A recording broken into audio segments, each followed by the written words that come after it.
Do you remember? Do you remember me in the Brandon, we're live, Brandon. We're live. We're live. We're live. We're live. Just to let you know we're live. Brandon, you got to unmute yourself, though, Brandon. You got to unmute yourself. Guys, hit the like button, share, subscribe, all that good stuff. Can you guys hear me? Press 1 in the chat room if you can hear me. Hold on, let me. Yeah, press 1 in the chat room if you can testing hear me. Yeah, you sound better. Did you get a new mic? I got a new mic, but it's still sometimes there's an echo sometimes. I don't know why. Bro, you gotta go to settings and hit echo cancellation. That's what it's already on. Echo settings on the audio. I can hear you. I can hear myself when I talk. Is that you trying to listen to it? I don't know. I don't know what it is. But when you talk, I'll mute myself. But guys, hit that. Hello? See that? Hello? I'm fine. You sound fine. No echo. You sound fine. I hear myself twice when I say something. So. Oh. All right. Whoa. Well, so guys, hit that like button, share, subscribe. Yeah. We're just building on the topic from yesterday. We're gonna kind of keep it going because we keep. Somebody said they hear an echo. Guys, just keep yourself muted. I don't know why there's an echo, and I got the echo cancellation situation off. So I don't know, but today's topic. Make sure you guys like, share, subscribe, all that good stuff. And today's topic, it's just we keep deflecting to the white man when black people, when we kill each other, when we pull the trigger and shoot each other, we want to blame the white man. So from Thomas Sankara Malcolm X, all our great leaders, all right, who were shot, and the person that was holding the gun looked like me and Brandon, figuratively, not literally, but figuratively. You know what I mean? But we always want to blame white man. Like, can we just say no? Are we that docile, desperate, and so and filled with self-hatred to the point that we continue to sell each other out? See, we have a sellout culture in our community that we need to address and talk about. But I know sometimes people don't want to have that honest conversation. But I know Brandon will. I know Brandon's down to have that conversation. So Brandon, go ahead and unmute yourself. I'm gonna mute myself so there's no echo. Okay, so I got you right here. Hold on real quick. I just want to make sure I got the name of this dude right. Oh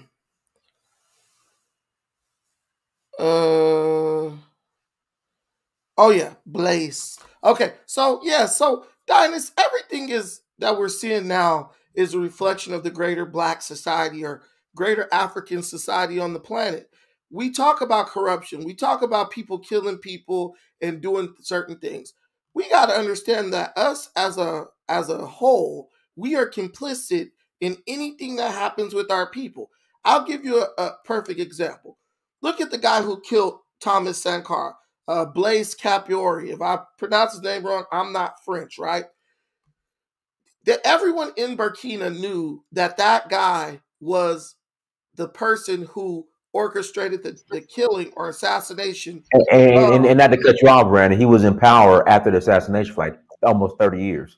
Right. So he declared himself leader after Sankara dies, right? Just, hey, I'm in charge now, right?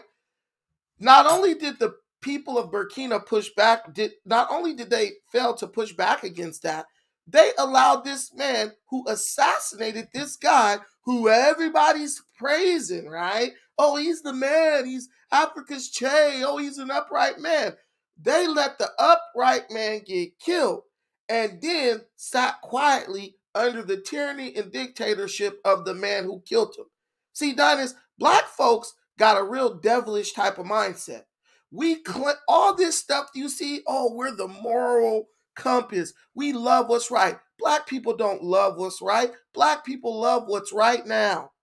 They don't love what's right. They love what's right now. Because if we loved what's right, the Burkina would have been in a constant state of war and chaos until Blaise said, you know what? It's not even worth it to be ruler of Burkina because these folks is going to keep coming at my head. So let me just step down.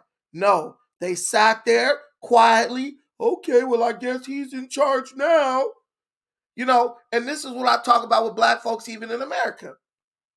When China comes into America, if they ever take over, if Russia takes over, when there's a changing of the scene of the world and the powers of the world, because it always changes eventually, right? Who's really running the world? Black people ain't gonna do nothing but fall in line under the next regime. When the white man ain't whooping off at our ass, whoever takes him out is gonna be on top of us. There's a part in the Bible where when the Israelites were taken into captivity by the Babylonians. Cyrus of the Medo-Persian Empire, he overthrew Babylon. And when he took over, the Israelites were technically now under his rule. But he was a merciful guy, so he freed the Israelites and let them go back to their homeland of Jerusalem. But if he had not done that, they would have fallen under Cyrus's rule, just like they were under Babylonian rule. They had no say-so when it came to their own fate and destiny. And that's Black people. You got a lot of people, ADOS, FBA, all this stuff. They're sitting up here building a movement based on lies. How can you follow somebody who can't make no guarantees? How can you follow somebody who's not even in control? This is why we're able to fall under the leadership of guys like Tariq and Dan Calloway and stuff like that, because Black people have gotten so accustomed to being they've gotten so accustomed to having no control over their lives that we are willing to give control over us Two people who have zero ability to affect change on any real level in our everyday life. So Sankara died, Malcolm X died, all these good old black folks, you know, these moral compass black folks sat down and allowed tyranny, oppression, and just straight evil do away with these good leaders, and we sat by and did nothing. And there is a famous saying, evil prevails when good men do nothing. But I have a better saying, if you do nothing, you're just as bad as the person who's doing the evil. And that's us. We got an evil spirit. We treat each other.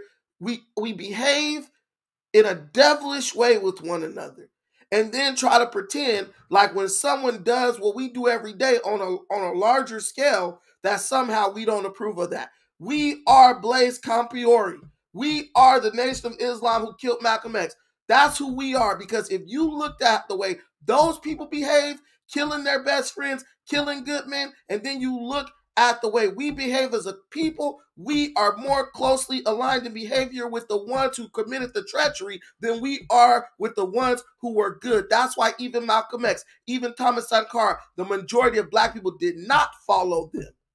They did not follow them. Whenever we got a good person, the majority of black people don't support them. Then when they die, everybody will go, yeah, man, I'm down with X and all this stuff. No, you didn't. Your mama was no good. Your daddy was no good. They didn't support none of these guys until after they was dead. And then all of a sudden they want to act like they was down for the cause. No, we are just as evil as the men and organizations who killed those men. Because when you look at our behavior matches Farrakhan, not Malcolm. Our behavior matches Blaise Compaoré, not Malcolm. Our behavior matches W.E.B. Du Bois, not Marcus Garvey. Our behavior matches all the sellouts. We sell out every damn day and then try to, in death, posthumously, say that we agree with all these good freedom fighters and stuff. No. You know what we agree on? We agree on the fact that we got to be to work in the morning. That's our most important goal. I got to go to work. I can't be out there marching with nobody over nothing serious. Even when somebody get killed and we know it's wrong, guess what? Look at Colin Kaepernick. Look at the NFL. NFL was wrong, right? That's what we all said. Now, guess what we Yeah, but listen, man, did you watch the halftime show?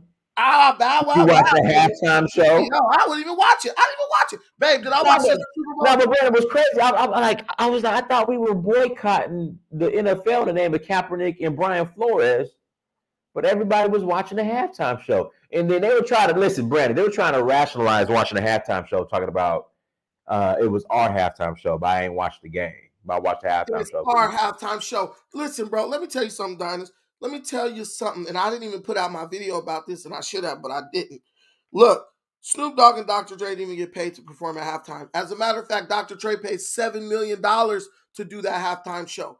So not only did we go sit up there and entertain the crackers, we paid the cracker to let us entertain him. Where they do that at? Oh, they did it for the fame and publicity. I don't know about you, but I don't think Snoop Doggy Dogg and Dr. Dre can get any more famous than they already are. They literally, the whole world, the Asians and all that, Snoop Doggy Dogg, they know what fame and notoriety is he gonna get off of that. So that's where we at now. We paying the cracker to freaking perform and be buck dancing for him. Please, boss, let me pay. Dr. Dre just got divorced and his wife took damn near half his money. He needs that $7 million. But the white man called them up, nigga, get in the game. Yes, sir, boss. He put on his helmet and showed up and showed out. They might as well have TD Jakes performing at that shit. Y'all hit that like button again. Please hit the like button as you come to the chat room. Please hit that like button. Yeah, and it was trash. Everybody was like, that's the best halftime show. That shit was whack. Man, you had Mary's ass up there singing No More Pain. Well, I don't want to hear that shit at the Super Bowl. Look, listen. Look. Because over here in LA, we got all the thugs. Man, get out. You're not on the show. My wife here. Hey, I'm always on the show. Look, so Mary get her ass up there with her can't dance ass, and she's singing No More Pain, right? And then, you know what clicked in my mind because I didn't watch the game, but I watched it on YouTube after the halftime show. And I said, this proves one theory that I have. Black people are not allowed to sing about anything but negativity. It's the damn Super Bowl. We didn't get up there and sing, I got a barbecue stand on my white t-shirt, or some liberating Kelly Clarkson song, I'm free, you know, something like that, right? No, we got up there and gangbanged and sung about our broken heart and how somebody dogged us out. And that is what we gave the world as the Black African Americans offering to the Super Bowl. Listen, I don't care what you think. The best Super Bowl of all time, the halftime performance, is Michael Jackson. Nobody ever came close to Michael. Right. Michael didn't get up there and show his ass gangbanging. Michael Jackson didn't get up there and show the negative side of Black culture. Michael Jackson got up there and showed showed everybody that Black people are qualified to dictate the coming together of every group of people on this planet, because ain't nobody been through more than us. And if we can find a way to forgive and be unified with these white folks over in America, anybody can put aside their differences and heal the world and make it a better place and all that stuff. No, for a bunch of goofy niggas, oh, the best halftime show ever, not heal the world, positivity, bow, wow, wow, yippee, yo, yippee. I want to slap Snoop Dogg's ass off that stage. Nigga, you 50, shut up. Dr. Dre with his tight-ass pants up there trying to gangbang. I'll punch both of those fools in their chest, and that's on crib. Hey, Brandon. So your boy, was it Kodak Black, got shot at a Justin Bieber after party? Like my sister was there because she date one of his producers. If you guys, I brought a dude on my show talking about Tariq. His name is Pompano Puff. He's a producer, produced for like Nicki Minaj, all him. He was actually on my show when we talked about Tariq dissing Haitians, and he is Kodak's like main producer. So they were at I want to say they were at like Novu or some performance thing, right? And guess what's funny? My sister told them, hey man, Kodak can't be just hanging out. Kodak just went out to the front of the spot and just was like smoking, chilling like regular. And somebody tried him, they exchanged words, and he ended up getting shot in the leg. It's just what, man. It's disappointing, man. I don't know. It's just disappointing. Guys, hit that like button. But Brandon, how do we get rid of this sellout culture? Go to Africa. Listen, going to Africa, Dynas, is not just to escape America and to go be one with Africans. Going to Africa is to be able to create a situation for ourselves where we get to set the rules and we can pick and choose who we want to allow to be a part of what we're doing. You can go build a compound in Nigeria today, Dynas, and the only people who can come in that compound is who you see fit, right? That's the only way you're going to do it, because that's what white people do. White people make exclusive clubs and venues and stuff where only the best of them can come in and have access, so that they know that they are around like-minded people and people who are trying to push their people forward and make progress, right? Michael Jordan has some country club called like Club 23. It's somewhere in the world. I think it's in Florida. It's a golf club, all that stuff. Do you know the only person I know who has membership to that club is Barack Obama? Now, most of us didn't even know Michael Jordan had that, right? You know why? Because your black ass will never get access to it. See, real people who really want to make stuff happen, they keep everything secret from buffoons. Because as soon as you let buffoons know about what you're doing, that's when they're going to start tearing it down, because that's all they know how to do. But if you just keep your mouth shut and keep your eyes open and your ass in gear, you can do a lot. That's how we're going to do this, Dynas. Pan-Africanism is already taking over the world, first and foremost. I just want to say that, because we went to battle with the Hebrew Israelites. We went to battle with the Moorish. We went to battle with the fake Indians. We went to battle with the FBA. You guys can't touch us. You're not even worthy to clean our boots, bro. Historically, factually, progressively, like tangibly speaking, we are beating you guys in all statistical categories. So now we know what you guys have done is showed us, look, Brandon, don't try to save these buffoons. Just go do what you're going to do, because they are constantly they are like a machine set to failure. You see what I'm saying? There's no way they're going to get ahead. They swear they down with Malcolm X. They swear they down with Sankara. They not trying to do what Sankara do. They trying to do what Blaze did. They're trying to compromise with white supremacy and cut back alley deals. Well, if you give us some reparations, we'll sell out all these other black niggas on the planet. That's exactly what FBA and ADOS are doing.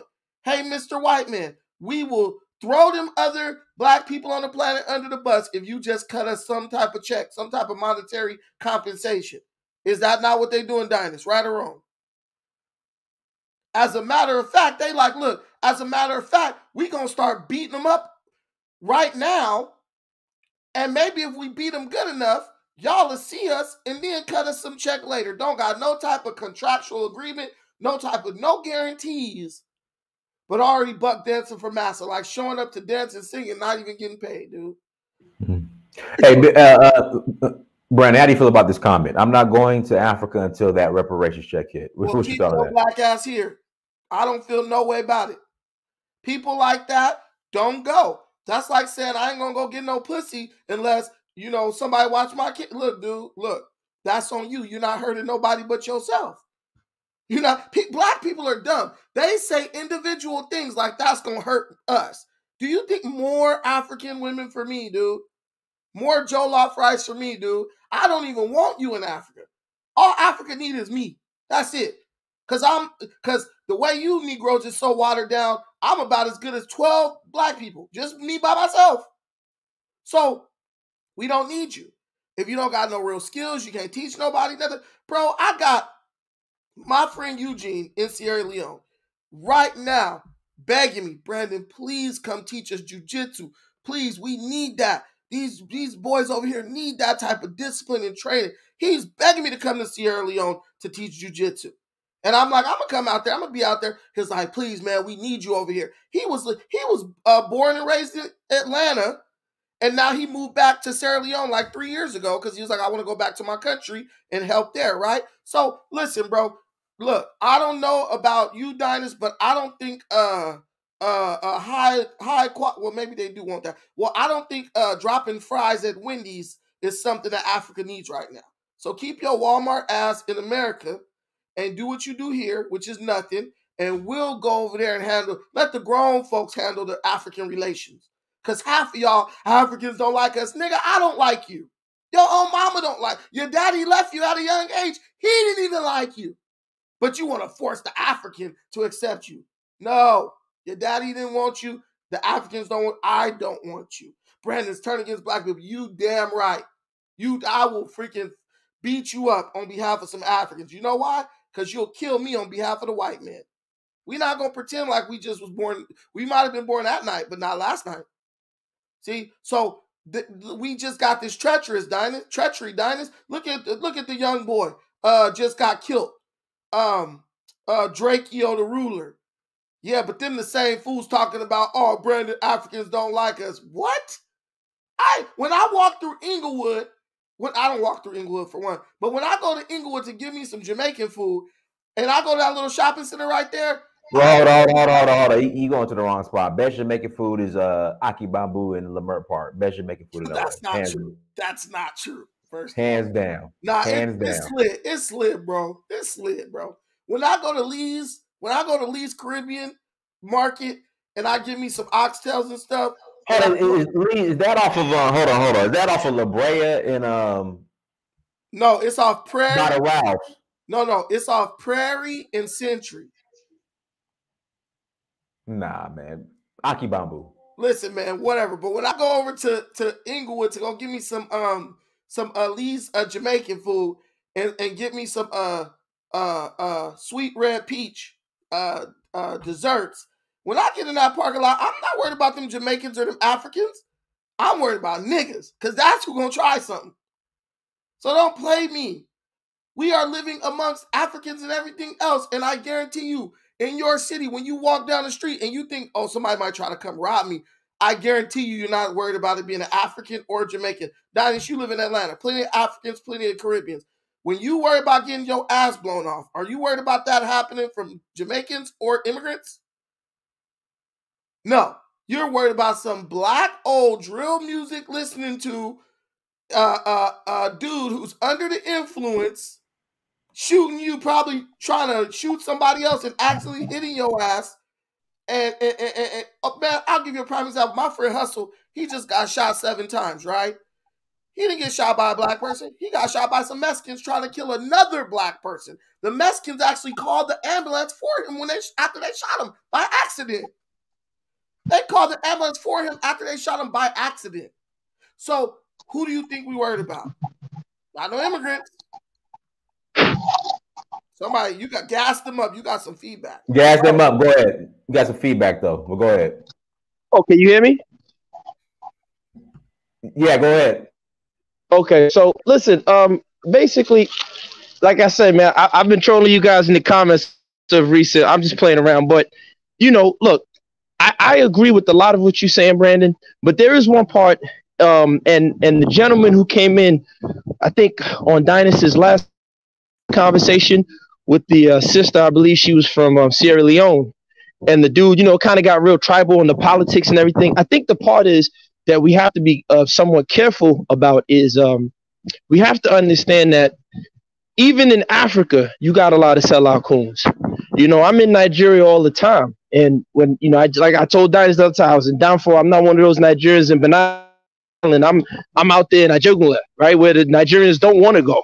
You know what I'm saying? That the Uber drivers cancel my trips when I try to go there. So, we got a lot of coons and sellouts there in Africa too. And we have a lot of the elite Africans who will, be just as coonish.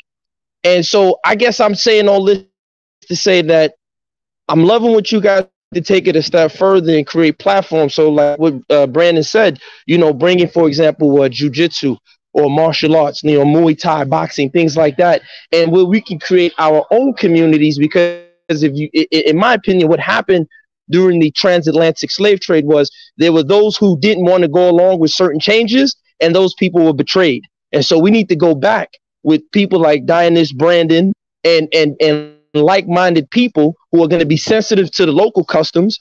Like Brandon is saying, man, screw it. I don't want you coming to Africa, no way, right? So he's going to be sensitive, and he's going to be a warrior. He got that Shango spirit in him that's going to fight, whether it's an African coon or if it's an African-American coon that's going to betray us. And we need to create more of our communities where it's enough like-minded people, where we're putting our assets together, we're putting our defense together, and we're protecting ourselves, because that's something that's going to be needed. Because when you go to Nigeria, let me tell you, yeah, it's beautiful, but like I said, you're going to deal with some funny style people. And I'm telling you, as a so-called Nigerian, I told you guys the last time, I'm Isoko first. But of course, I live in Nigeria, whatever that, in the modern world. But we're going to deal with funny style people.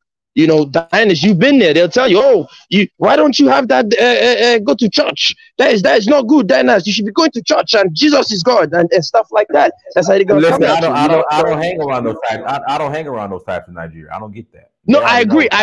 But I'm saying that, but those are the type of people that will betray the spirit and the energy that we are trying to put together.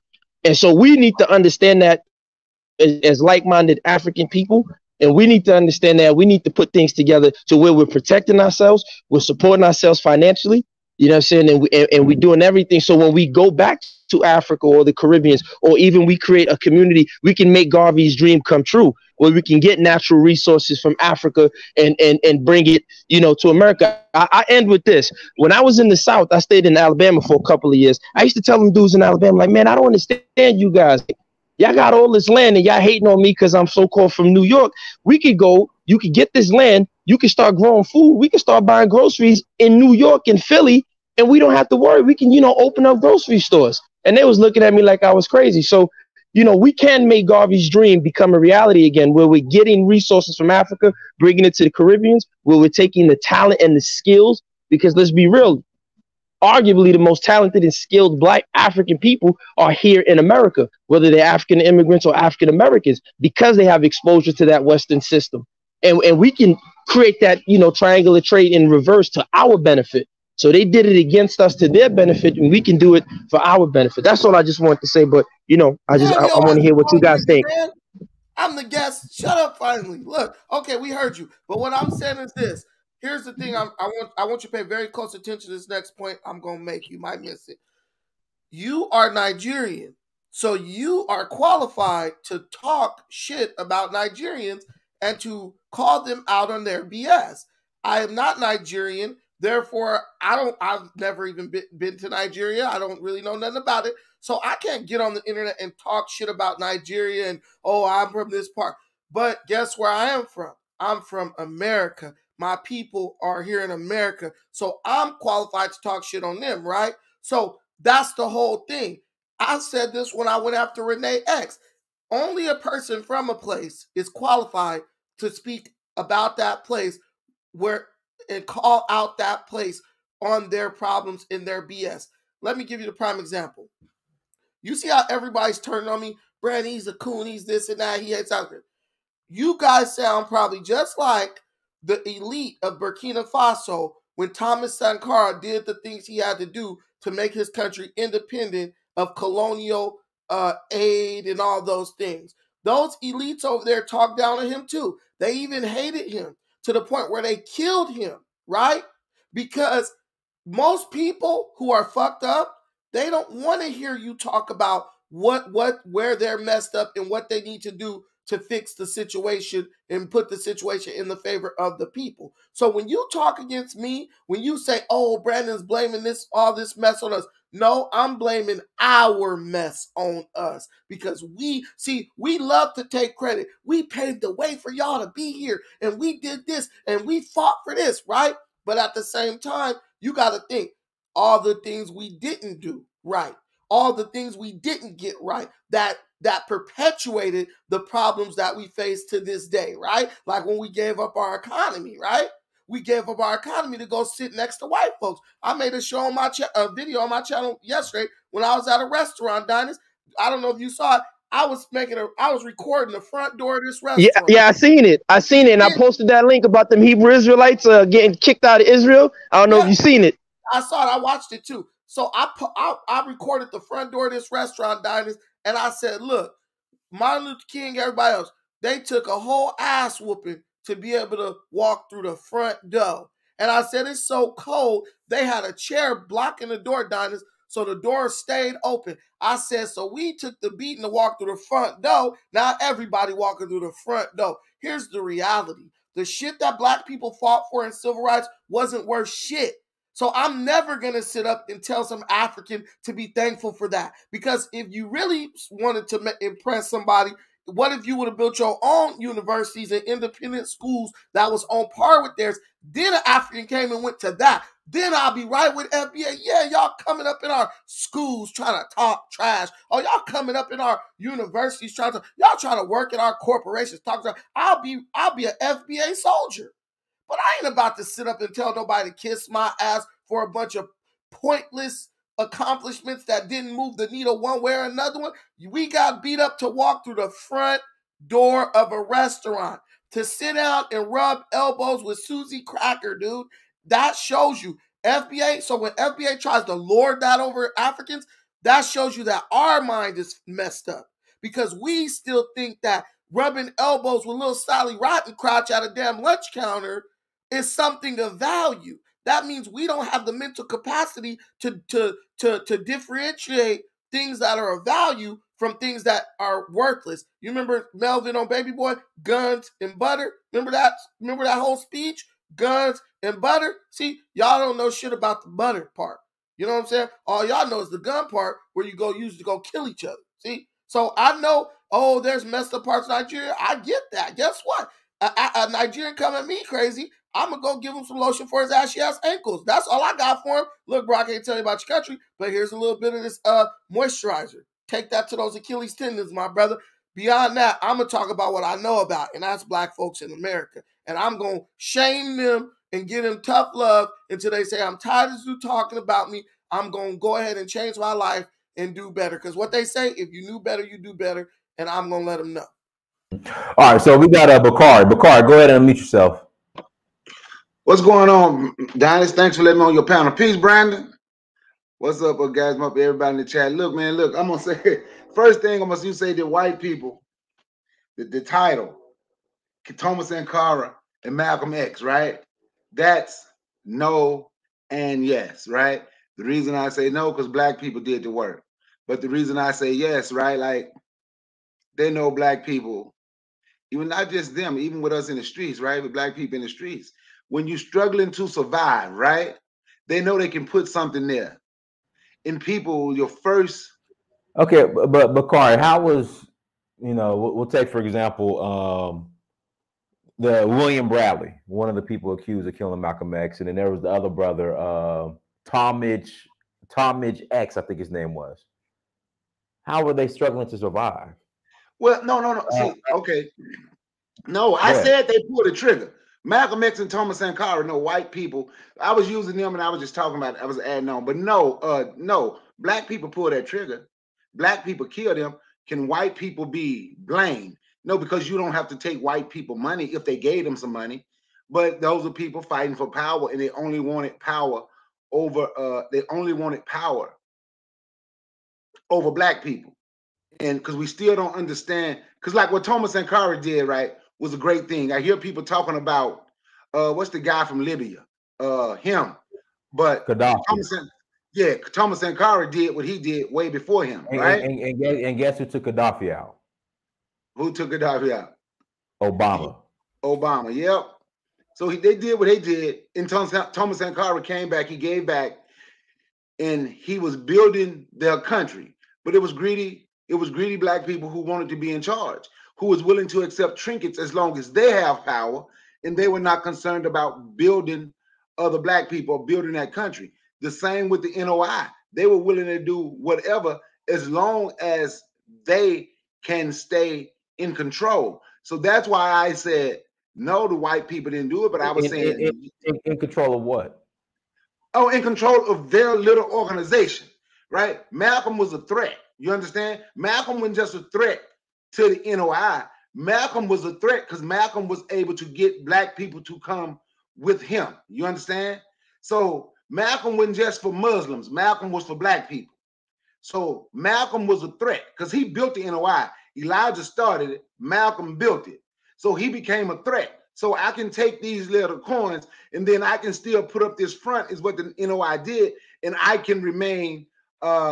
people can think I'm a black militant group, even though I've never thrown a pebble at a white person, even though I've never done anything like that. They all, they did the same thing to Abba Bibbins, the Hebrew Israelite guy who was growing. They beat him in New Jersey. Anything that was a threat, because they were supposed to keep black people under control. So no, white people didn't pull the trigger, but white people can give you a couple of trinkets. Let me say this. Okay. I understand where you're going with this, Bakari, but let me tell you this.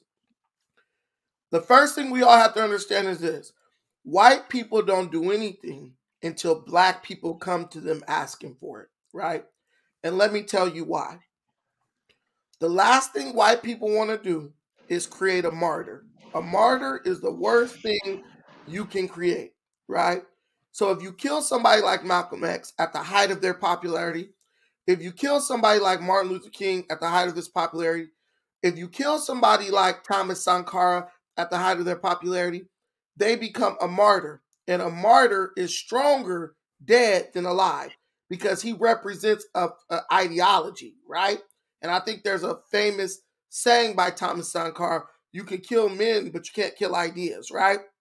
So once the NOI went to the FBI, or once the NOI knew, because they had everybody's phone tapped, once the FBI knew that Malcolm was in a bad position with NOI, once they knew that the NOI members had begun to speak out against Malcolm, when Elijah Muhammad spoke out against Malcolm, saying he needed to be cut off, when Farrakhan spoke out against Malcolm and speak out, the NOI tore down Malcolm X's character first.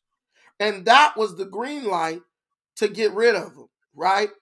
Because if they would have just went in and killed him when he was at the height of power and Elijah Muhammad was sitting on stage with him, nodding his head with them ugly ass sunglasses and this is my guy, Malcolm would have became you would have never been able to control the spirit that lived on after Malcolm X, right? So once they saw that there was dissent in the ranks, that's when the NOI went ahead and enlisted the government to help take Malcolm out. See, they wanted him gone, just like the president of Haiti. The elites of Haiti wanted him gone. And what they did was they went and asked the CIA, we want to get rid of his ass. Can you guys set it up and get rid of him for us. And you know what the United States said? Okay, we'll do it. Because they knew once they got those black people, listen, once you get black people coming to you to kill another black person, you got them by the balls. They can never go against you. Because if you reveal the role they played, the people of that place will rebel against them and kill them.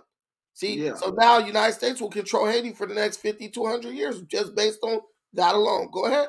The way they control the way they control black people, the way they control the African American, you know. But yeah, what they did to Malcolm, that was our work. I always pointed, whoever squeezed the trigger, that's who did the. As far as I'm concerned, that's who did the killing. You know, Malcolm was a great man. Thomas Sankara was a great man. He was a great leader. He was a great Pan-Africanist. That's that's something I wanted to say. And the guy was speaking. You know what, Brian? The video. See, in today, what we follow today, right? What is it? Big Crit and Lupe Fiasco did a song. I can't even think of the name of it right now. But Lupe Fiasco verse was like, he said something about Malcolm, and he was like, "Fuck Martin Luther King." He was like, the way black people act, that's how we feel, right? But Brandon did a video today, and he was showing K Flex. When he posted that video of K Flex talking about his pimping. I'm one of 5 pimps that have written books. So this year it was funny, but that's him trying to be like him. But that has become the leadership for black people, especially black YouTubers, because that's what black people like. People will laugh at me and say, "Oh, you got a small channel." I don't care, because I didn't come on here to clown and do all that. I literally came on to try to meet people, and that's what I've done, and we have done things. But that's where black leadership has gone to. Has gone from Martin, Malcolm, and the one that was killed before both of them, who was extremely dangerous, if you study him, was Medgar Evers. The 3 M's, Medgar, Malcolm, and Martin, right? Our leadership has gone from that. People who had plans, people who was trying to do things. I understand what Brandon's saying about taking that ass whipping for integration. I don't agree with that either. Them dogs attacking your women and you're doing all that. I don't agree with taking those ass whoopings, right? But they stood for something. Whatever, they stood for something. Even though they took ass whoopings, even though Martin took an ass whooping, I'll follow Martin before I follow, I'm one of the 5 pimps that wrote about it in the book. Hey, look, but listen. And Bakari, 1 second, Bakari, I appreciate you coming on, brother. I'm gonna bring on somebody else. All right, brother. Thank you for letting me come on and speak on your platform, my man. No problem. But Dynast, you know what the problem is? The problem is not the fact that black people are following a dude who is on record video talking to Michael Moore, talking about he's one of 5 pimps that have wrote a book about the game, right? He's not the problem. The problem is Pan-Africanism. Pan-Africanism is the problem. But the pimp dude, who I put a video on my channel, if y'all want to go watch it, go ahead. K-Flex the pimp. He's admitting he's a pimp. He's one of 5 pimps who wrote books about the game. That's why he's so famous, right? He's not the problem. As a matter of fact, he's the one who's most qualified to be the new leader, right? So a bunch of people who claim to be down with Martin Luther King, they claim to be down with Malcolm X, right? They claim to be down with all these big men, these great men. They are now at the point where they're electing pimps, not ex and current pimps, to be their leader. See, Dynast, something doesn't add up. It's either somebody, like my grandma used to say, somebody lying. Either we have a trick or whole mindset collectively, or Malcolm X and them was just a bunch of no good, rotten scoundrel pimps, because only a hoe follow a pimp. So either we're really down with Malcolm and Martin, or we're really down with K-Flex and his pimping. You can't be down with both. And based on what I'm seeing these days on the internet, Dynast, we weren't even worthy of those people as our leaders, because though they may have been qualified leaders, we definitely weren't qualified followers. We were bums. Hey, can y'all hear me? Yeah, go ahead, King Genocide. Go ahead. All right, my bad. I was in the background, but I was talking to my peoples. Yeah, I'm here. I don't want to talk too long, but yeah, we got to be honest, there's so many conversations. You know how people be like, it's the same talking point. Nah, we changing this shit. We know what's been messing us up as in a society, and we know how to remedy this shit. You feel me? You know what I'm saying? Like, I was listening to Hustle Smart and Brandon and I was like, yo, y'all killed that shit, bro. That's a total classic, bro. That live probably gonna go over people's heads. Like, you know what I'm saying? Like, yo, like people want sometimes people don't like for you to simply explain it. They want you to you know what I'm saying, make it entertainment. And that's one thing we gotta get on too. Like, I'm not saying dumb our shit down, but we got to make it entertaining too. Like, we got to like show maps or like show video, all that little dumb shit. But you know what I'm saying? For the people who actually want to catch on to what's going on, they gonna catch on to it. You feel me? But it's other people who ain't latched on and actually learned that shit yet. You feel me? Yeah, go ahead, Brandon. No, I mean, the brother's right, man. I mean, we've identified the problems. We spent about 60 years talking about the problems, right? Even a 4-year-old, the problems are so acute, even a baby could recognize what's going on. But I feel like there are those among the Pan-African ranks who are ready to start taking action to fix the problems. And the confusing thing about our situation is that our problems and the solutions to our problem, they're not like linear, right? It's not like in a straight line. Okay, here's the problem, here's the solution. What you have to do is you actually have to like do certain things that may seem to have nothing to do with your problem, and those things will actually solve the problem, right? Like when you play a video game, a role-playing game, you got to go through all these puzzles and stuff, and then it leads you back to the prize, and you kind of like, how did all that shit have anything to do with this? I could have just the gate, the prize is on the other side of the gate, but you got to go through all this level to get to the other side of the gate. That's kind of like what we got to do as black folks. So black people keep trying to put a Band-Aid on a bleeding wound, right? And that's how people like Tariq, the pimp, could say, oh, I'll show you how to get reparations. And then they say, he's going to show us how to get reparations. When they said that, they didn't just think. We just suffered a humongous defeat on Capitol Hill when it came to reparations. Now this guy, who has no political knowledge of anything, don't have no history in Washington, working out deals or nothing, is going to lead us to reparations. We're not doing like it's. I don't even want to say intellectual, because even a freaking monkey knows that he can't get a banana from another monkey. He know he got to go to a human to get the banana. The human dishes out the bananas. The other monkeys just try to fight you and take your banana. We are like monkeys following another monkey telling you, look, I know how to get to the bananas. Fool, you in the same cage we in. How you gonna get to the bananas? The white man, the trainer got the bananas, and you can't even get out this cage, Leroy. That's where we are.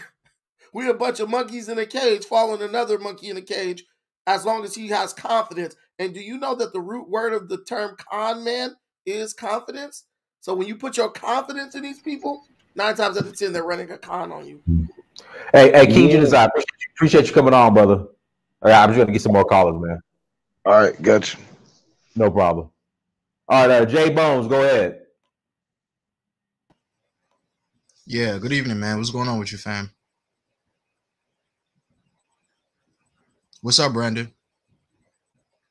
Sorry, I was muted. I'm good. How you doing? Cool, man. I just wanted to I'm the one that sent in the super chat, man. Much love from the Ashanti tribe, man. Ghana's really feeling your work, man. I've been my boy put me onto your channel, and I was watching it because all this goofiness that's going on with this FBA ADOS nonsense. I'm gonna say it from my side of the point. Like, I grew up, I'm straight Ashanti. I was born in Ghana, but I grew up here. And I understand the reparations conversation, because I'll tell you a little bit about myself.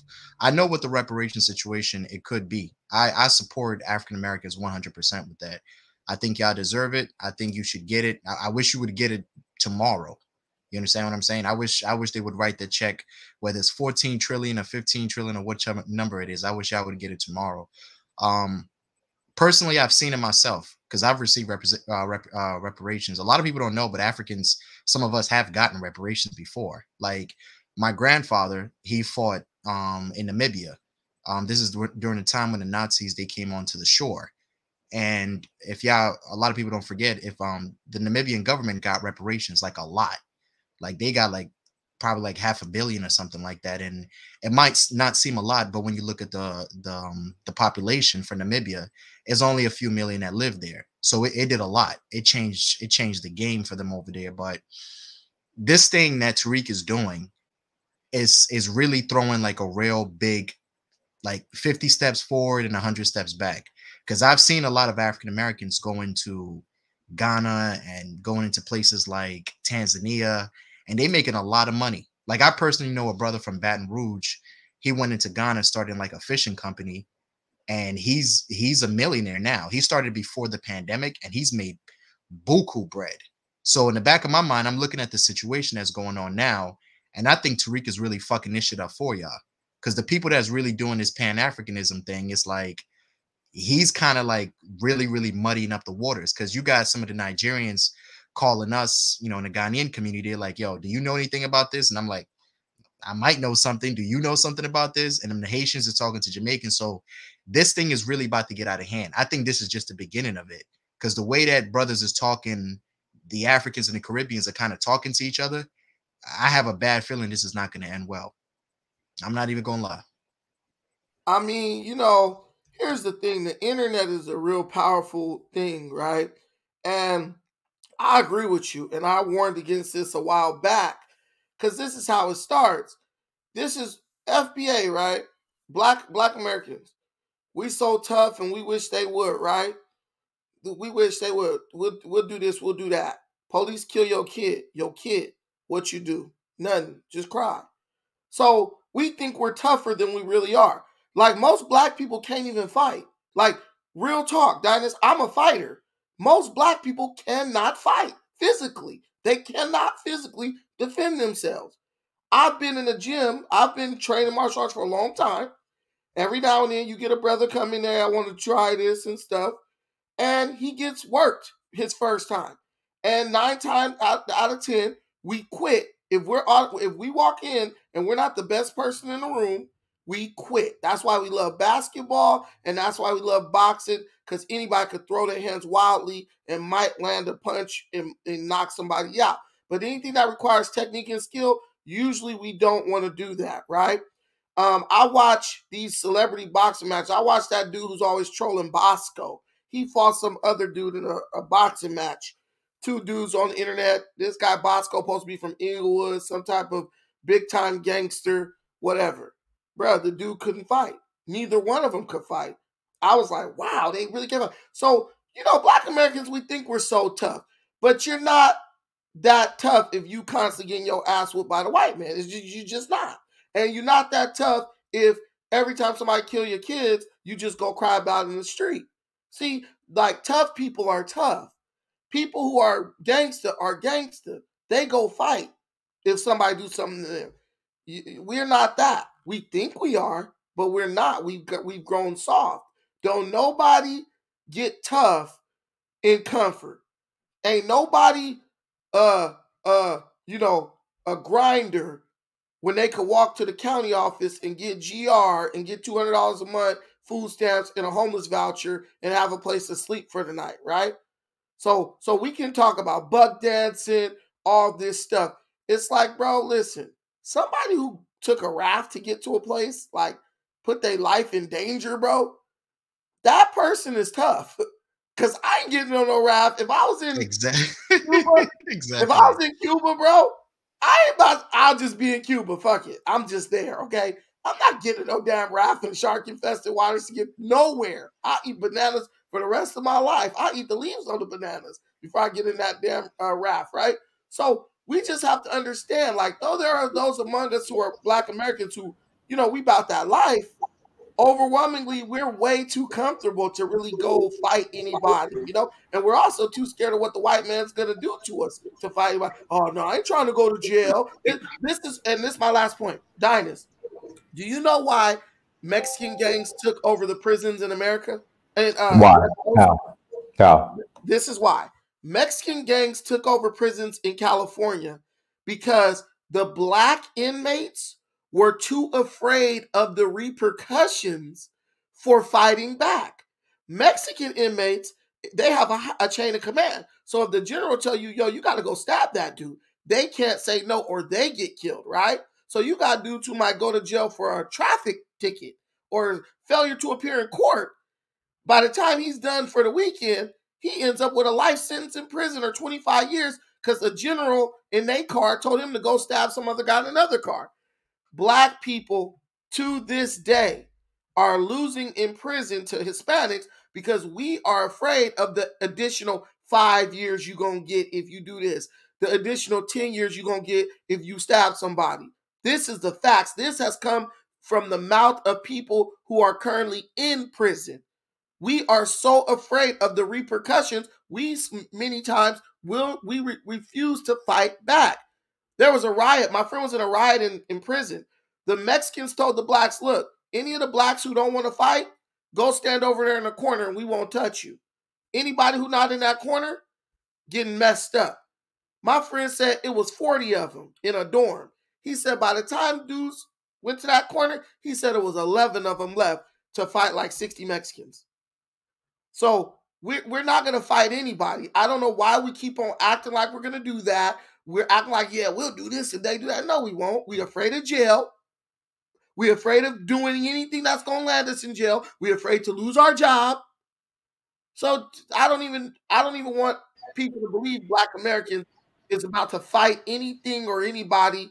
Y'all don't got to worry about no physical nothing from Black Americans. We're not going to do it. If we would have did it, if we were that type of group, we would have been fought these white folks. Hey, J Bones, I appreciate you coming on, brother. I'm gonna get to the next caller. F, go ahead. Unmute yourself. F, unmute yourself. Okay. All right, Fanta, go ahead. Fanta, unmute yourself, Fanta. Yeah, I've been listening to the all these crazy things going on the social media about immigrants coming in. I listened the other day. I watched something on YouTube on Tariq's program. It was like 4,000 plus people watching in the comments and the calls. It was just so disgusting because a lot of people do not understand how immigration works in this country. They don't know. They just speak on immigration and they don't know how the very America they're talking about, how America portrays herself out there. They don't know. And then you blaming immigrants, especially African immigrants coming into America. Why are they not joining you? The first thing I would tell myself as a case study, when I got here from the embassy, the U.S. embassy in Liberia, to America, to Philadelphia, to New York, everybody I met that handled my paperwork were white people. When I went to go look for job, were white people. Hey, Fanta, and that's the thing, and that's what I try to tell, FBA, ADOS, like, you guys can't control who comes in and out of the country. Like, well, just stop it. You can, and then America wants to be the superpower, wants to remain the superpower, so she's going to do everything to be seen as the superpower. America goes around the world. Let me tell you, people say, oh, if Africa is that so good, why are you guys coming? There are billions of people in Africa. How many Africans are in America? And then America is so superpower. Go out there. Americans are out there having companies in my country, other country, businesses. They're out there. So people go where they want to go, where they feel life is comfortable for them for a certain time, if they want to live there. If the country grants them permanent resident or wherever to live there, they're going to live there. You can't stop immigration from any country. No, even Liberian can say, I don't want Ghanaians. Go to Ghana now. There are a lot of Liberians living in Ghana, Nigeria, everywhere. Go to Liberia. As ugly as Liberia is, Ghanaians are there, Nigerians are there, Sierra Leoneans are there. People leave, they go where they want to go.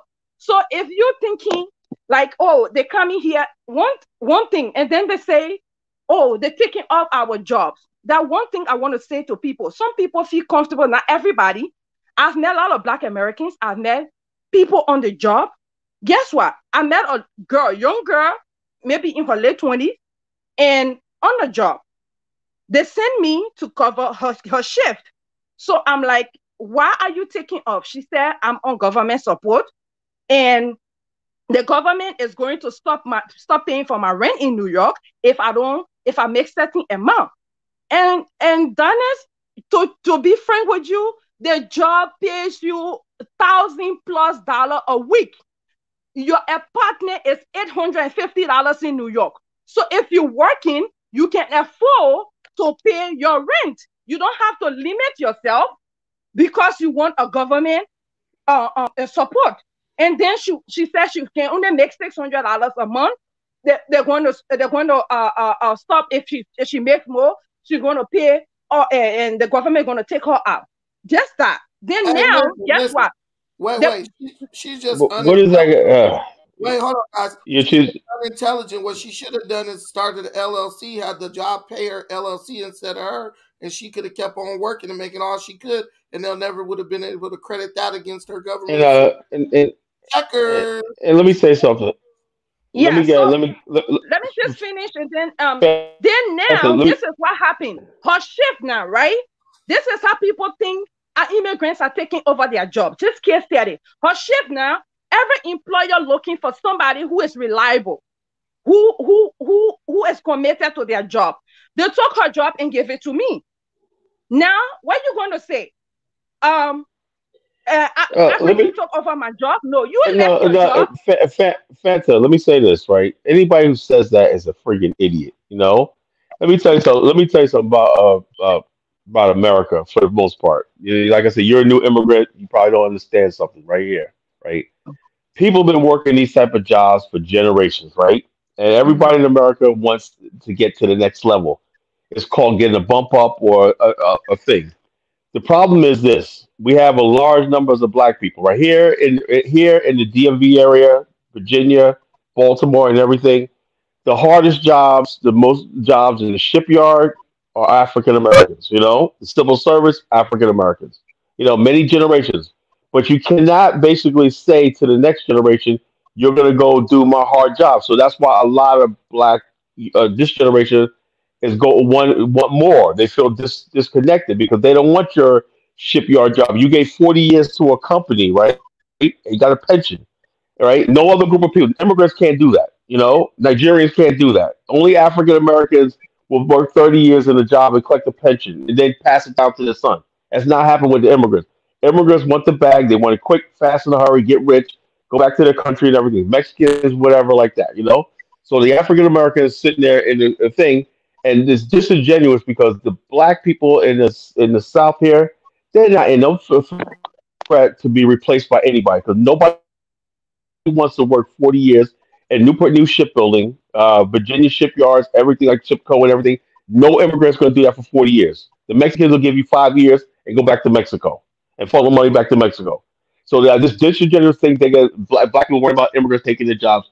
To be honest with you, sister, you can have them. You know, you can have them. If there was some way Black people you could replace African Americans with these jobs right there, and Black America get bumped up into the upper middle class, they would do it. So the whole FBA, stupid ADOS, which means American Disciples of Satan. FBA means Foundational Broken Assholes. You know. That's all stuff. It's not the real world. The real world outside of social media, Black people are trying to pay bills. They're trying to get to the next level, and they're not thinking about this. You can't go on the street. Like I said, I think about this today. I had a conference in my office today. I met a young brother right there who just gave us a new contract to do something with some senior homes, whatever like that, right? I thought with a young brother. I said to myself, I wonder what he thinks about FBA ADOS.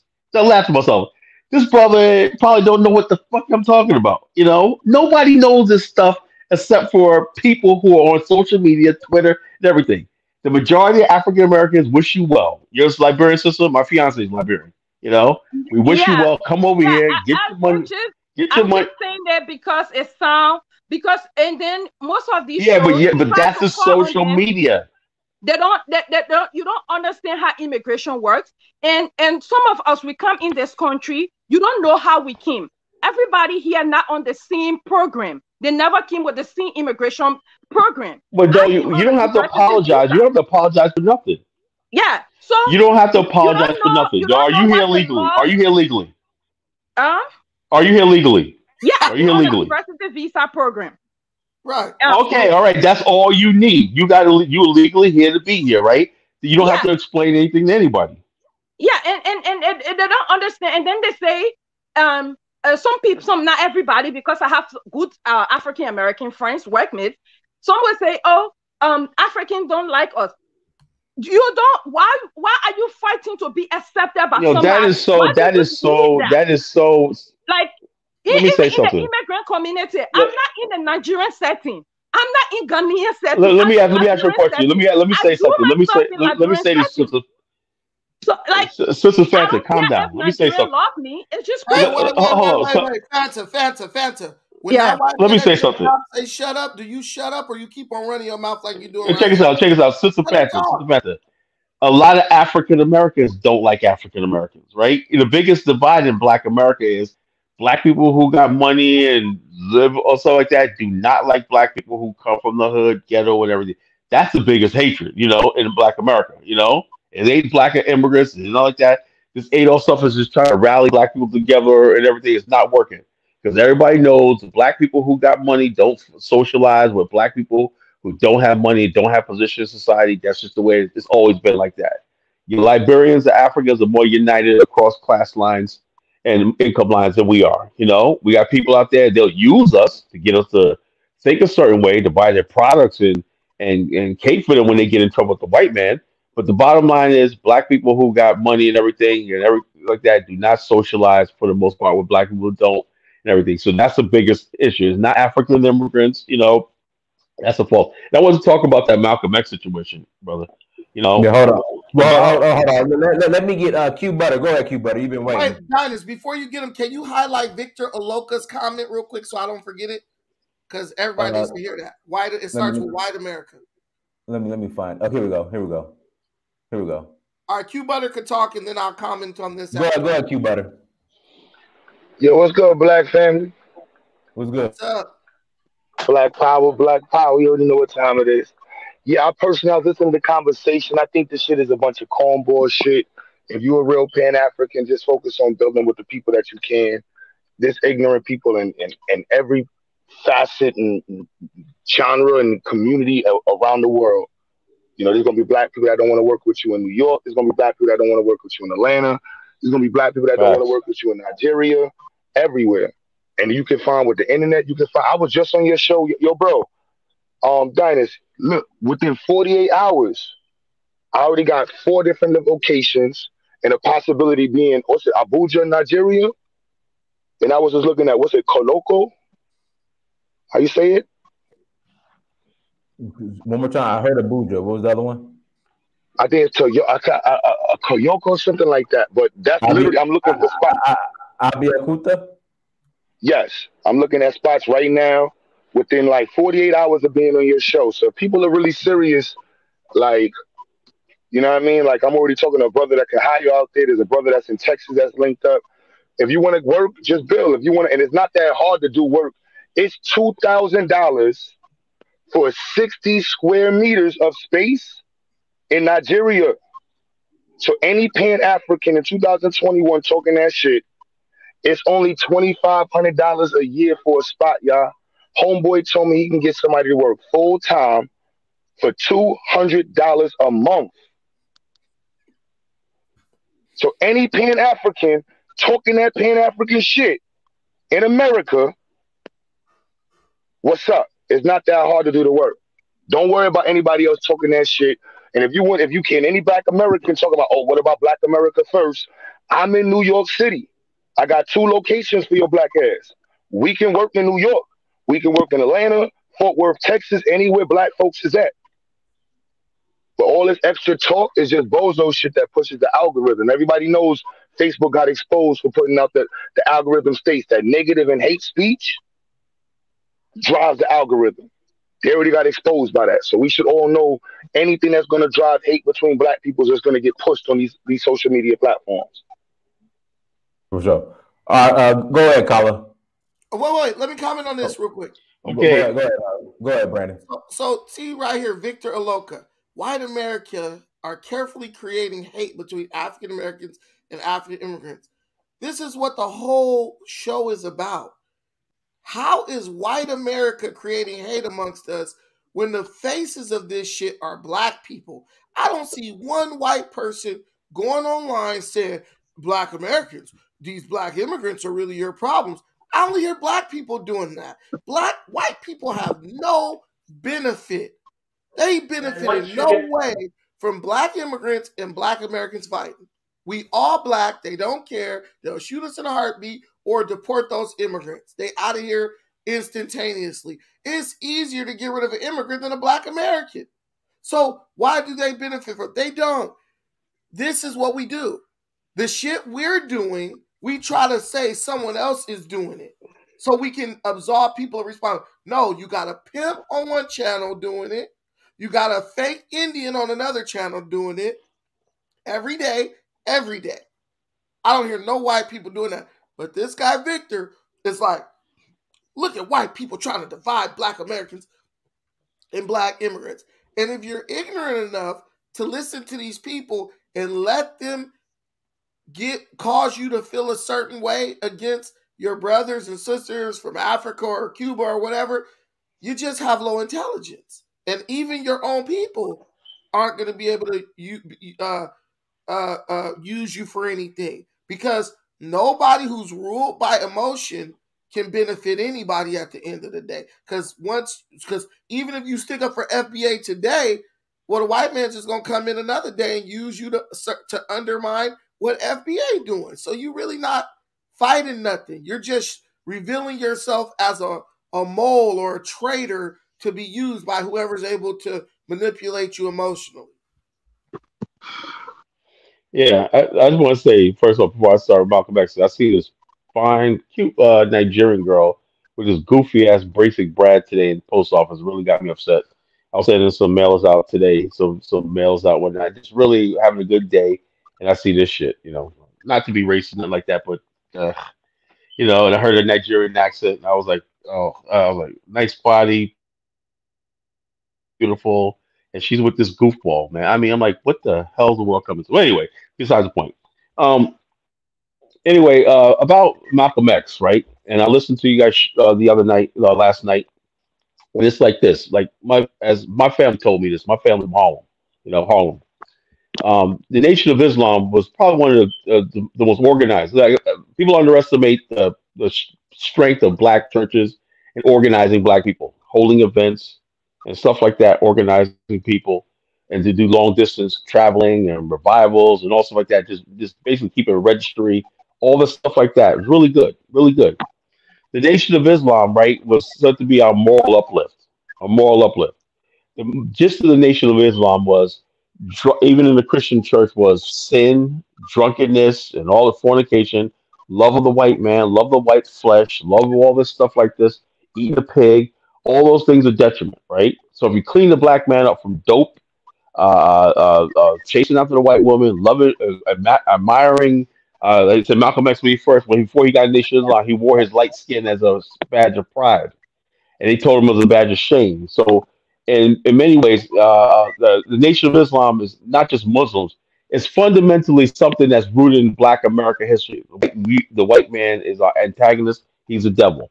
Okay, the bottom line is this: after seeing lynchings and seeing all these things play out in Black America, right? That truth of that statement rang home to people inside the Nation of Islam, outside the nation, that we're black people and everything, and still resonates with us today. The Nation of Islam is just the only organization that ever really captivated that spirit that we're a people. Now, are they misled? They mislead us into the wrong religions and dogmas? Of course they do.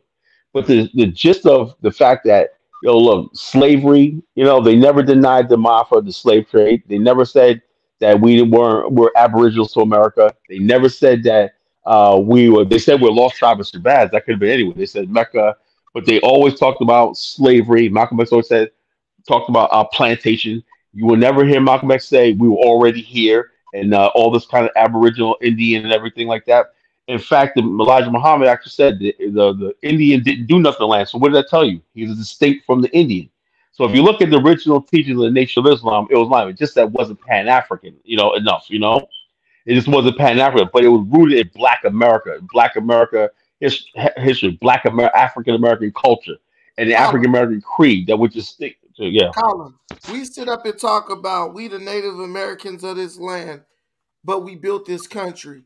You have a group of people whose major architectural achievement is putting 3 sticks together and wrapping buffalo skin around it. But these people want us and smoking a peace pipe, right? But these people want want us to believe that that's who we are. We're creators, right? We built buildings, we built empires, we built compounds even way back 2,000 years ago. We built compounds with walls and everything. So, we just have a bunch of people who are able to rattle our people emotionally, get them on the internet, right? Got them cursing people out and talk about they're going to fight this person and we don't like these people and stuff like that. Ain't never really been nowhere. But when you talk about it truthfully, oh, you're the coon. Remember this. Always remember this. But check us out, Brandon. Check us out. Colin, listen. The guy who's a pimp, right, who took $2 million of your money and didn't do nothing with it, he is not the problem. The real pimp is not the problem. Pan-Africanism is the problem. The idea that we should get along that's sick is the problem. Come on. That's sick. But check this out. Here's the problem right here in America, right? The problem in America. We're the only group of people who have never known what it's like to be the majority, never know what it's like to strike back at the white man. We never been in power, right? The only thing we really have is our history and holding on to the fact that our ancestors America did us wrong and everything.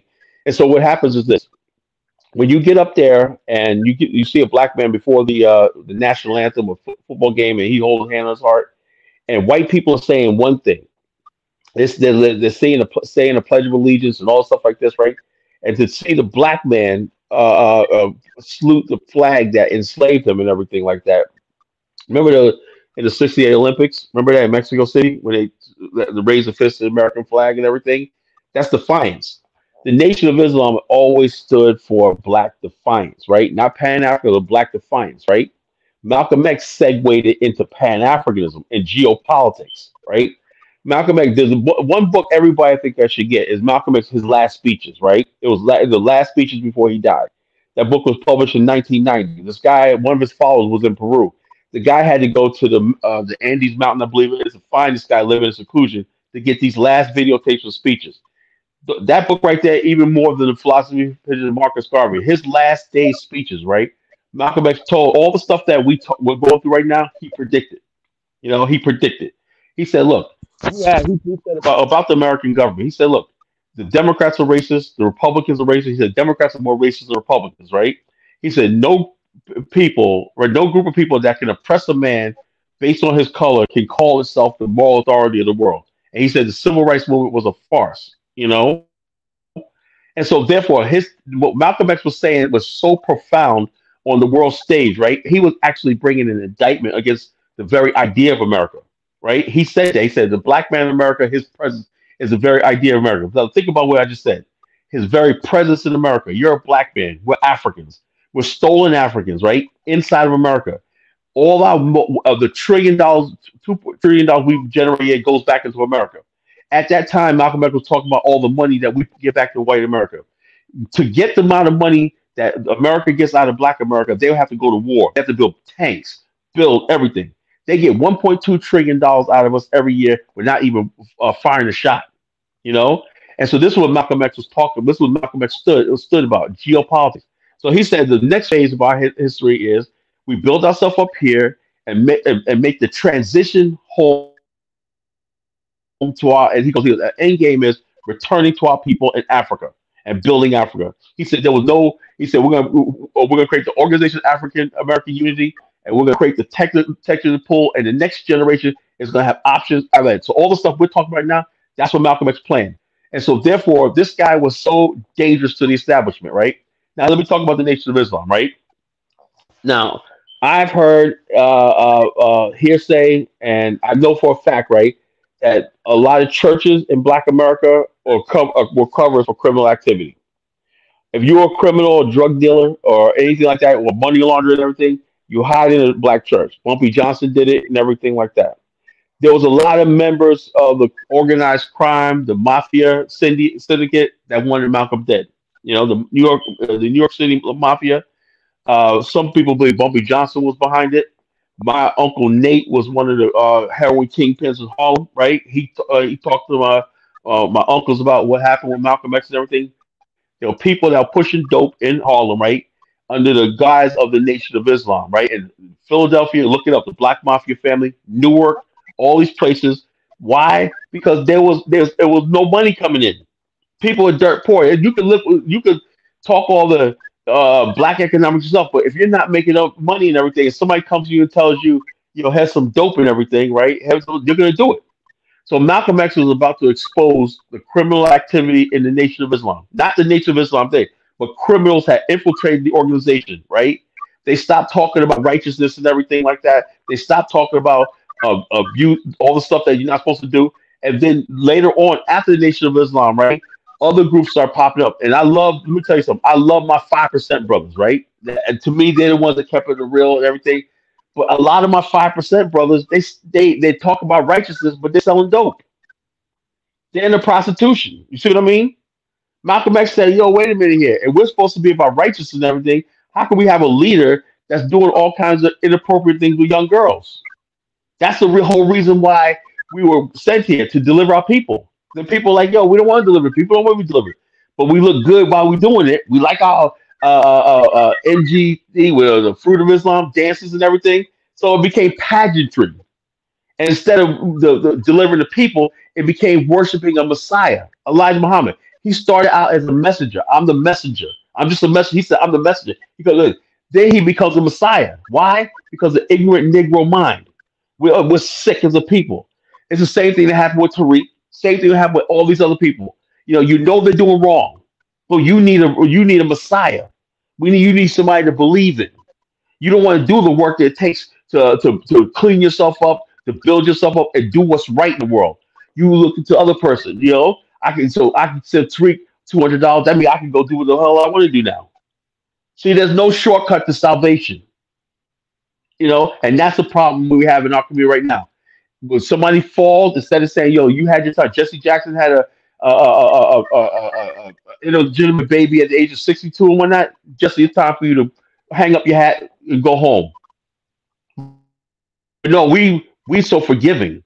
We let people who do us wrong, who do wrong and everything, come back in our fold, and there's no punishment, there's no repercussions, there's no people to sell out. They can do anything they want to do. They can kill our leaders. They can do anything what, and we're just so forgiving. We're so loving because we're sick. Because we're sick because we accept what we are. What the white man says, well, we're nothing but a bunch of niggas in America. Now, when you say you want to get up from this and you want to do better and you want to give to the next generation, it's time to build Africa. And we're going to need strong men of conviction and morals and principles to do that. Other than that, it's all going to fall apart. Yeah, Douglas, can I just close up and conclude and just leave, please? Yeah. Go ahead, Fanta. And then after Fanta, we'll pass it to Brandon and we'll close out. And then Kala will be on. Hold on one second, Fanta. Then Kala will be on tomorrow. So Fanta, then Brandon close out. Go ahead, Fanta. Yeah, I'll be here tomorrow. Yeah, there's just something I want to say to those who thinking they're fighting immigration. It's not going to work in America. It's not going to work today, not this generation, not the next generation, not even the generation upon generation to come. Because right now, from last year, 2020 up to now, is the years of great resignation in America. America lacking workforce over millions and millions of people have resigned. You think who's going to come in to do those work? Immigrants. And you know what I gotta tell you? The process is going fast. Fast as you think. You think it people thinking I was slow. I'm fine for somebody, and trust me, when immigration wrote me 1 week, they think that would take like 2-3 months to get in. The next week, the next process was on. It's going very fast. So, and corporations in America, companies in America, they need workers. They need their work to be done. The health sector in New York is collapsing. A lot of people now, even we that do Liberian people will say pupu plantain, like the local people in the healthcare work. Now they're offering you $28, $30 to go to work. You understand? So it's collapsing. You think how they're going to do that? Who they're going to fill out there if there is nobody here to do it? They're bringing immigrants in. So people who think they're fighting immigration, forget it. The only thing I can tell you, focus on your life, build your own community, do what you have to do. But America is nothing without immigrants, because immigrants come in, they pay the huge taxes. You as an American citizen, what you work for, the taxes they take from you, they take more from me as an immigrant. If you don't know that, they take more from me in taxes. I don't know about that. And then I don't know about that. all these houses, real estates, Donna's and Mia is into real estates in America. You think all these places, who's going to take them? Immigrants. They're coming in. So they need I them. don't have So I don't have no immigrants living in my people neighborhood. should start That's Fanta. fighting immigration. They should start fighting immigration or immigrants in America, because America cannot do without immigrants. That's Well, why let me I ask you a have to say. question, Fanta. Are you talking Yeah. about black immigrants, or are you talking about immigrants in general? You know, do you know that people, you know, who live at a certain place and everything, there's an American way of life and everything. They do have a right to in my humble opinion, who comes here now. You know, immigrants always talk about what they gain from it and everything like that. But what is the average? What you know? I like people come here and everything like that, and what you're saying like is you just got to get used to it and just take it and everything. But it's got to be a win-win situation, you know. You know, if people come here as immigrants and everything like that, what are they adding to the culture? What are they adding to the society? Are they pitching in? Are they contributing? Just The everybody thing, come and but get a let me job. tell you, you know what America tell us when we come here? You know, A hold good on. We pay American, taxes. You know, citizen. hold on. Wait, let me finish. The American citizens. You know how much? Hold on. Do you know what? I don't know what you get your information from, because the people put this stuff about immigrants paying. No, they're not. What are you talking about? They only tiny percent of the workforce. What are they paying taxes? A lot of their taxes, they get tax refund. What are they talking about? They're paying taxes. No, You know, listen, what are you listen. talking about? Let me finish, and you get your point across, because I don't want to go back and forth. I'm livid. I know how much they take out from my pay. You understand? They take out more Hold on, from let me my tell pay. you. Let me break. Let me Listen break it. now. Hold on. Let me break. Hold on. Let me break that. I Hold don't on. want to Hold on. argue. Let me. I don't Hold want on. to Let me. argue. Hold I on, just want hold to get on. my point and leave. I don't want to argue. Listen, Kyla, you coming on the mall. She's going off about a bunch of nonsense. You don't know what you're talking about. Oh God, But Kyla, at the end of the day, Stop being emotional. at the end of the day, taxes, no taxes. I mean, you know, when she comes. Yeah, but when she gets to when they break down taxes, right? But Kyla, it Taxes, don't right? matter. Taxes. Kyla, it don't matter. At the end of the day, when she comes to Ellis Island, white folks are the ones who decide who she comes. Who white Oh, folks I don't make the care. I decision said on who comes to she's more than welcome to be here. But when she complaining about her tax, everybody pays taxes. What are you talking about, girl? You know what I'm saying? Everybody pays taxes. Carla, stop the argument. I'm not saying everybody don't pay taxes. I said So they what do you? take more from me. Okay, what is your argument? So you Listen, so you say that you should pay we taxes? have to talk. We can't talk You're together. not paying Like, I any don't more want to taxes than argue. If anybody you else. want me to leave, I can leave. I don't want to argue. You can give me a chance. You have the platform. When I'm finished talking, I leave. You talk. Like going back and forth. I'm not All right, into I'll that. shut That's up. not an argument. I'll shut up. Don't be abusive. I'm a lady. Try to be respectful to a lady. Stop that, please. Oh, you're a lady. You're a Liberian lady. I love my Liberian women. Trust me. I love my Liberian women. My wife's Donna, Liberian. You thank know, you I for love being you on your guys. Yeah, come platform. on. Thank you. You're Go ahead. welcome. You're welcome. All right, Brandon, go ahead and call. Like I said, Kyle, at the end of the day, white folks decide who gets to enter this country and who has to leave. And, So I don't. and like I said, they're more the lovely lady. She's more than welcome to be here. I have no problem with them being here. Bring more Liberians over here, man. Bring them all over here. I don't have no problem with them coming over here. But please don't say and lecture to me about what you're paying in taxes when the federal government got their hands so far up my ass, they can peek their fingers out my nose and whatnot. You know, you're not. You know. Hey, so basically, that's just a product of like the invisible war, right? Oh, don't go against immigrants, right? So she in her mind is a victim because all these people are going against immigrants. Black people aren't going against anything, first and foremost. In order to go against something, you actually have to be organized. There's no organized group of black people who are going against black immigrants. So so Dinah's basically, you just let her get on here and waste everybody's time because what she was talking about is irrelevant. Nobody is going after black immigrants. The people going after immigrants is other immigrants, people who came first. Now they're like, hey, we don't need to let no more immigrants into this. Oh yeah, we need to talk about that. Mexicans who've been here for generations do not want these Mexicans. Oh, they hate They them. don't want other immigrants in. Even in Florida, the Hispanics in Florida are running on a platform where they are like, we are anti-immigration. They don't want no more. What's his name off of King? What's the guy's name? Scarface. That guy. They don't want that guy in here, so they're like, keep all the immigrants out. But the point I'm making is, so you can't. Black people keep trying to make it seem like we have this like moral high ground on everybody.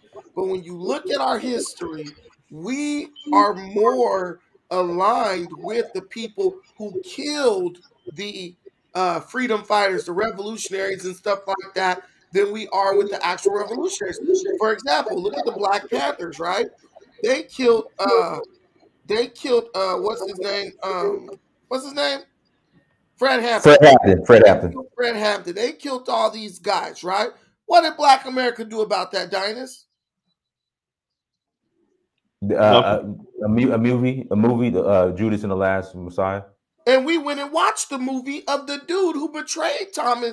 The movie, but it was a good movie. It was a good movie. I never watched it. I don't want to watch that type of shit because it's like, I haven't seen it. What's the net go? What's I'm the gonna net? go see it though. I'm gonna go see it.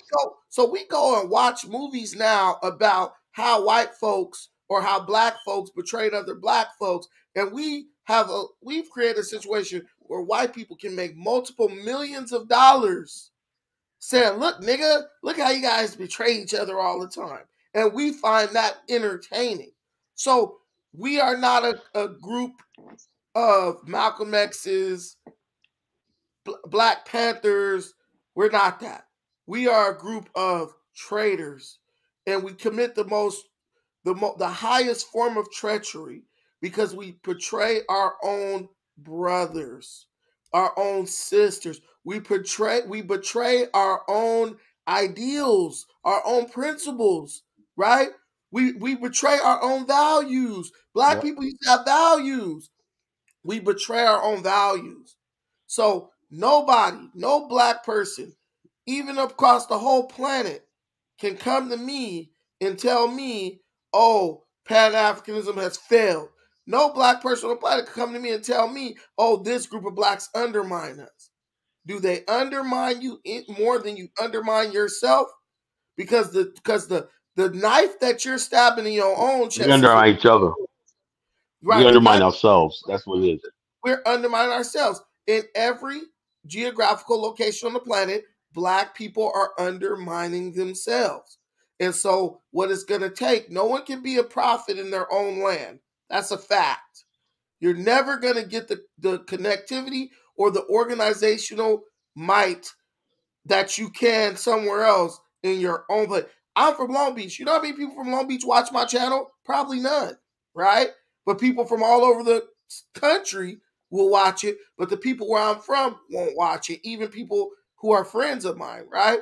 So going somewhere else is a good thing. Go move somewhere else where maybe being different can rally people or incite people to promote you. And black people need to be global and stop trying to live in these fantasies oh, we revolutionary and all that. That's all fantasies. It's not real. And hopefully we'll be on an upward trajectory if we start being real about who we are. You're not Thomas Sankara. Right. The dude who stabbed him in the back. Yeah. Also, Hey, I say something too. People use it as a revolution. Colin, you come on the wall, brother. You come on the Okay, I will say what. Okay, all right. I'll let me finish my talk about revolutionary. We'll talk about it tomorrow. All right, Brandon. All right, everyone. Thank you so much for joining. Like, share, subscribe. You guys ready to fall asleep, man? Look at him. Peace.